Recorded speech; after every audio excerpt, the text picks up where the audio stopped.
বলো না বাপ। তো আল্লাহ তাআলা তা বলেন ভিন্ন ভিন্ন প্রবৃত্তি তো আমি দিয়েছি। মাকে দেখলে একরকম মনে হয়, স্ত্রীকে দেখলে আরেক রকম মনে হয়।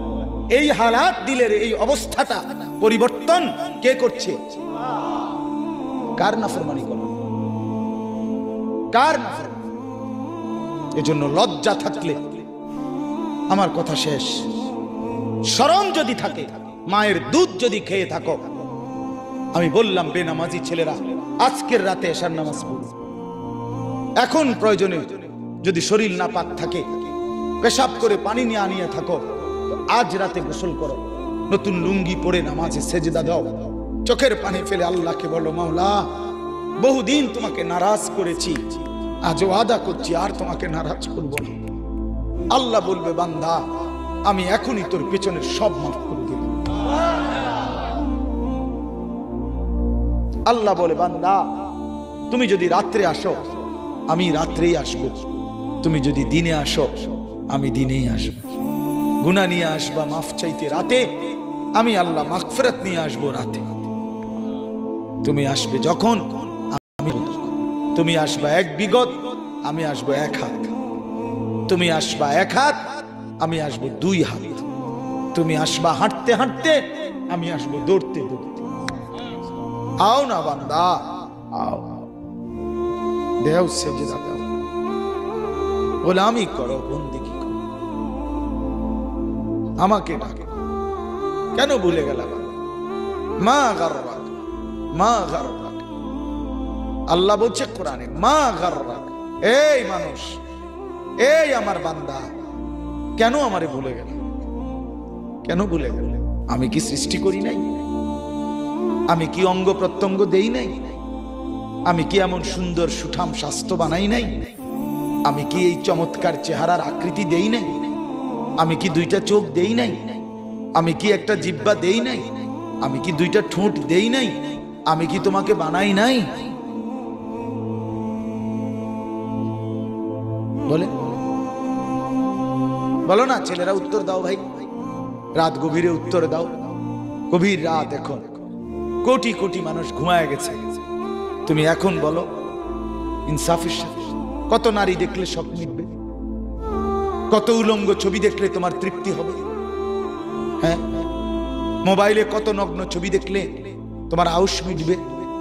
বলো ভাইয়া, বলো বলো বলো, একটা ছেলে বলো।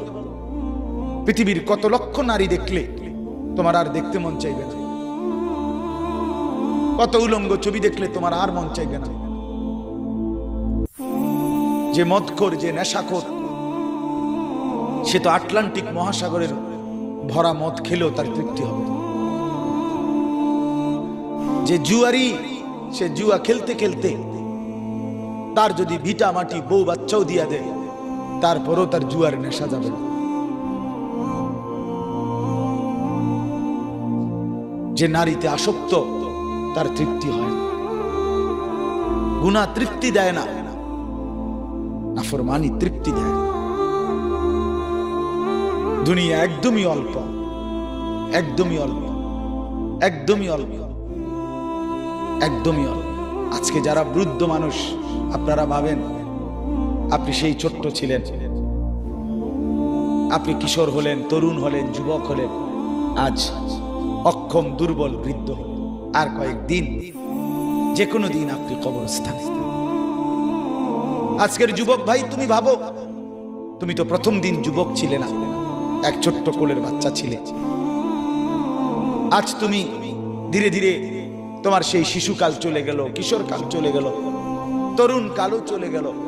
তাহলে পিছনের এই সময় যেহেতু গেছে, তো ধরে নাও যৌবন কালও চলে যাবে। কোন সন্দেহ, কোন সন্দেহ। বন্ধু আমার, নষ্ট হইও না, নষ্ট হইও না। জীবন বড় দামি, সময় বড় দামি, হায়াত বড়ই দামি। এত সুন্দর যৌবন নষ্ট করে দিও না। হাদিসের মধ্যে আছে, আল্লাহর নবী সাল্লাল্লাহু আলাইহি সাল্লাম বলছিলেন, লাকাদ হামামতু আন আমুরা ফিতিয়াতি, আমার মন চায় আমার যুবকদেরকে সঙ্গে নিয়ে আমি ঘরে যারা নামাজ পড়ে আমি তাদেরকে বের করে আনি, অথবা আমি তাদেরকে আগুন দিয়ে ঘর সহ জ্বালিয়ে দেই। নবীজির হাদিস এটা। নবীজি বলছে, আমার ইচ্ছে জাগে আমার যুবক সঙ্গীদেরকে নিয়ে আমি মুসলমানের ঘরে ঘরে গিয়ে বেনামাজি ঘরে নামাজ পড়ে তাদেরকে টেনে হিচড়ে বের করে আনি।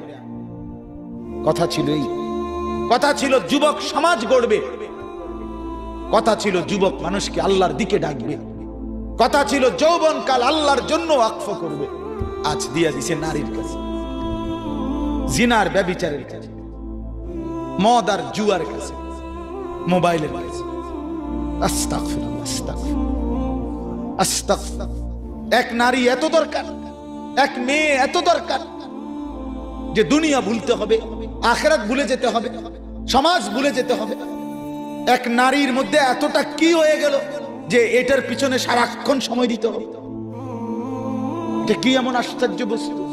নারী আর পুরুষের, স্বামী আর স্ত্রীর মিলনেই তো পৃথিবীর সেই আদম হাওয়া থেকে এই পর্যন্ত মানুষের ধারাবাহিকতা। তো এটা তো একটা স্বাভাবিক প্রক্রিয়া। হাজারো কোটি মানুষ পৃথিবীতে স্বামী আর স্ত্রীর পবিত্র বন্ধন হইছে, তো সেটা তুমি একটু অপেক্ষা করলে তোমার জীবনও আসবে। কথা বলেন না কেন? এটা একটা সহজ বিষয় না।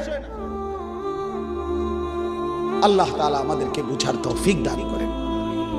চলেন তরজমা শুনেন। আল্লাহ তাআলা বলেন, ওয়াদরিব লাহুম মাসালাল হায়াতিদ দুনিয়া।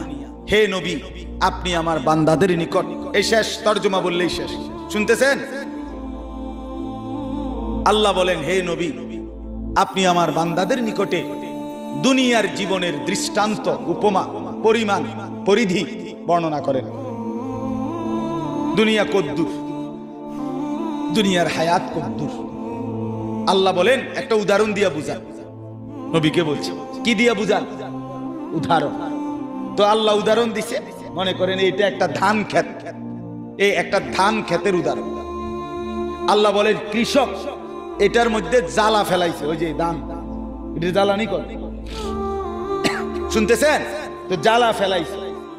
এই শুরু হলো তার ধান এর প্রক্রিয়ার প্রথম পর্ব, নাকি তা?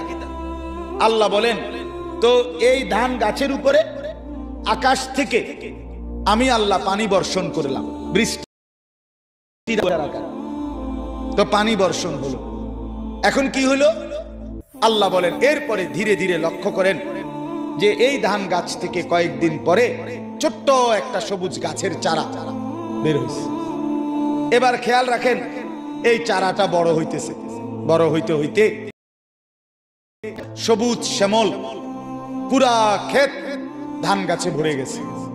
সবগুলো ধান গাছ থেকে ছড়া বাইরেছে। এর কয়েকদিনের মাথা এই ধান গাছগুলো সবুজ থেকে হলুদ রং ধারণ করছে, মানে পাইকা গেছে। এবার কৃষক ক্ষেত থেকে সেগুলো কাইটা আইনা এরপরে বাড়িতে আইনা ধানগুলো গাছ থেকে আলাদা করছে। করার পরে এবার গাছগুলো রোদ্রে শুকাইতে দিছে, নাকি তা? রোদ্রে শুকাইতে দেওয়ার পরে 2 দিন লাগাইয়া এটি শুকায় গেছে। এখন কি হচ্ছে? এই গাছগুলো এখন খড়কুটা হইয়া বাতাসের সাথে উঠতেছে, ঠিক কিনা বলেন? আল্লাহ বলেন ওই প্রথম দিনের সেই ধান শুরুর থেকে বৃষ্টির পানি পড়ার পরে সেই থেকে নিয়ে আজকে যে খড়কুটা হইয়া উঠতেছে, এই পর্যন্ত কয় বছর লাগছে? কথা কয় না চাচারা, কোন মুরব্বীরা? কয় মাস? 4 মাস, নাহলে 4.5 মাস, বললাম 5 মাস, 6 মাস ধরেন। তাহলে 6 মাসের বেশি তো হবে না, 6 মাস। আল্লাহ তাআলা বলেন, বন্ধু আমার বান্দাদেরকে বলেন, ঠিক একজন মানুষের দুনিয়ার হায়াত 60 বছর হোক আর 90 বছর হোক, 40 বছর হোক আর 50 বছর হোক আর 100 বছর হোক, এই দুনিয়ার হায়াতটা ঠিক কৃষকের ক্ষেতের ওই ধান থেকে শুরু করে খড়কুটা হওয়া পর্যন্ত যেটুকু সময় দুনিয়ার হায়াত, ঠিক এদিকে। এই যে কামাইন আনজালনাহু মিনাস সামা, আল্লাহ বলেন দুনিয়ার দৃষ্টান্ত এমন ওই ক্ষেতের মতো যেই ক্ষেতে আমি আল্লাহ আসমান থেকে বৃষ্টি অথবা পানি বর্ষণ করলাম। ফাখতালাতা বিহি নাবাতুল আরদ, পুরা ক্ষেত তখন শস্য গাছে পরিপূর্ণ হয়ে গেল। আল্লাহ বলেন কিছুদিন পরে এই গাছ ধীরে ধীরে ধীরে ধীরে হলুদ হয়ে পাইকা কাটা গিয়া বাড়িতে আনার পরে ফাসবাহা হাসিমান, এখন শুকাইয়া হয়ে গেল খড়কুটা। তাদরুহুর রিয়াহ, বাতাস তাকে উড়াইতে থাকে। আল্লাহ বলেন এটা যে দূর দুনিয়ার হায়াতে এ 4 মাস 6 মাস, এই আপনি যে 60 বছর দফাদফি করছেন, এই দূরে আপনি বেশি কি করলেন দুনিয়া? আপনি একটা হিসাব কর না, আপনার বয়স 60 বছর, 3 ফুট বিদেশ পাঠাইছেন, আপনিও নিজে মেহনত করছেন, তাইলে এই সব মিলাইয়া এখন আপনার দুনিয়া অর্জন হইছে কিতা চাই কদুর হুনি না? মানে কি হইছে মোট সংসারে?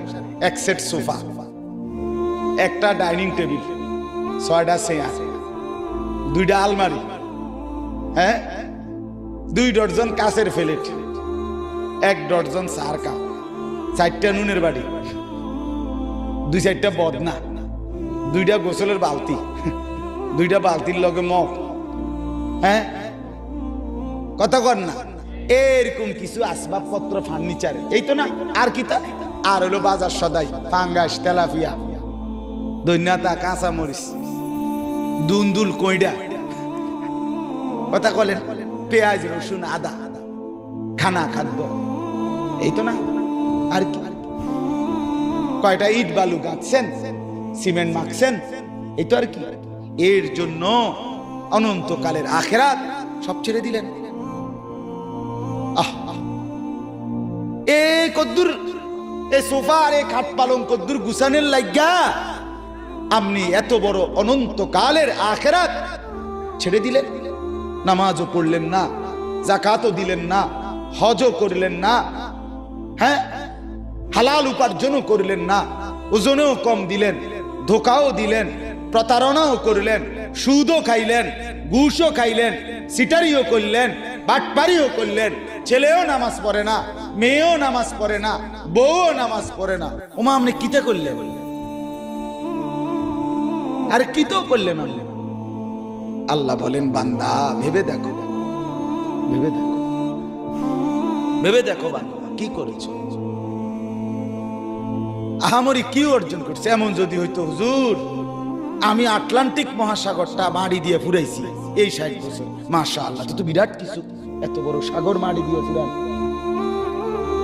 অথবা হিমালয় পর্বতটা কাইটটা জায়গাটা সমান করছি, তখন যে কেউ ইচ্ছা করলে এনে গদ্দর করতে, বুঝো নাই আসলাম? এটা হলে তো একটা কথা ছিল না, মাশাআল্লাহ, এটা বিরাট কথা। বেটা হিমালয় পর্বত কাইটটা কি করছে?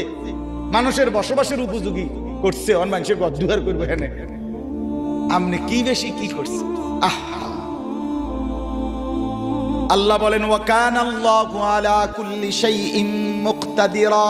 এই জায়গা মোটরসাইকেল দিয়ে জায়গা, এই কই যা? চিনি আমি, সদর বদর মুনাজাত, এখন মুনাজাত হবে, মুনাজাত দিয়ে আসেন, মুনাজাত দিয়ে যান। আল্লাহ তাআলা বলেন, আল্লাহ তাআলা সমস্ত বিষয়ের উপরে পূর্ণ ক্ষমতাবান। পূর্ণ কি বলেন না? আল্লাহ বলেন বান্দা তোমার দুনিয়া, তোমার আখিরাত, তোমার রাত, তোমার দিন, তোমার সকাল, তোমার দুপুর, তোমার বিকাল, তোমার গভীর অন্ধকার, তোমার একাকী, তোমার প্রকাশ্য, তোমার ঘর, তোমার বাজার, তোমার চাকরি, তোমার ব্যবসা, তোমার লেনদেন, পুরা অবস্থার উপরে আল্লাহ ক্ষমতাবান। একটা একটা করে তোমারে বুঝাই দেবে।